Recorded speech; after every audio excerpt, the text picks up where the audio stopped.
নমস্কার, 7 এভিক নিউজ নেটওয়ার্কে আপনাদের স্বাগত। ফের মুখ্যমন্ত্রীর কথায় দুঃখ প্রকাশ করলেন আরজি করে নির্যাতিতার বাবা মা। গতকাল মেয়র রোডের সমাবেশ থেকে মুখ্যমন্ত্রী নির্যাতিতার হত্যার তদন্তের বিষয়ে বলতে গিয়ে যে বাক্যবন্ধ ব্যবহার করেছেন তাতে মোটেই খুশি নন নির্যাতিতার বাবা অথবা মা কেউই। সোদপুরের বাড়িতে দাঁড়িয়ে কি বললেন তারা, সরাসরি শুনুন। এখনো পর্যন্ত মুখ্যমন্ত্রী হিসেবে মমতা ব্যানার্জির ভূমিকা, সেটাতে আপনারা সন্তুষ্ট? মানে তার বিভিন্ন রকমের কথাবার্তা, আমি কোনো মন্তব্য করব না।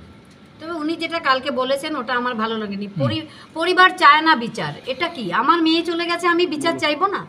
দুনিয়ার কোটি কোটি লোক বিচার চাইছে, আর পরিবার বিচার চায় না। কোটি কোটি বিশ্ব আমার মেয়ের পাশে দাঁড়িয়েছে, তারা এত আন্দোলন করছে এবং আমরা তাদের আন্দোলনকে সমর্থন করছি।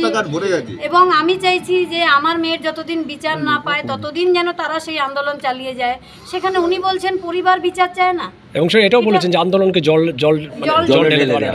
আমার মনে হয় ওনার তো ছেলে মেয়ে নেই, তাই উনি সন্তান হারা বাবা মার যন্ত্রণাটা বুঝতে পারছেন না, তাই হয়তো উনি এই কথা বলছেন। কথা বলার মানসিকতা ওনার আসছে, এই ব্যাপারে আমরা আর কোনো মন্তব্য করবো না।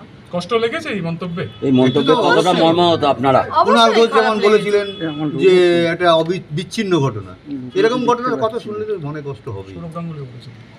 সৌরভ গাঙ্গুলি ছোট ঘটনা, এই ধরনের অনেক কিছু সহ্য করতে হয়েছে।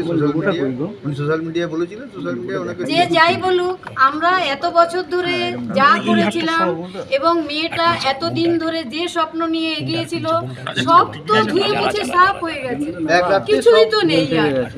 তবে আমরা ভীষণ ভাবে মানে কি বলবো, আজকেও সেই বৃহস্পতিবার, যে বৃহস্পতিবারে মেয়েটা আমার ঘর থেকে বেরিয়ে গেছিল আর সে ফিরে আসেনি, তাই আমাদের যে কতটা দুঃখ সেটা আমরা তো কাউকে বলে বোঝাতে পারবো না।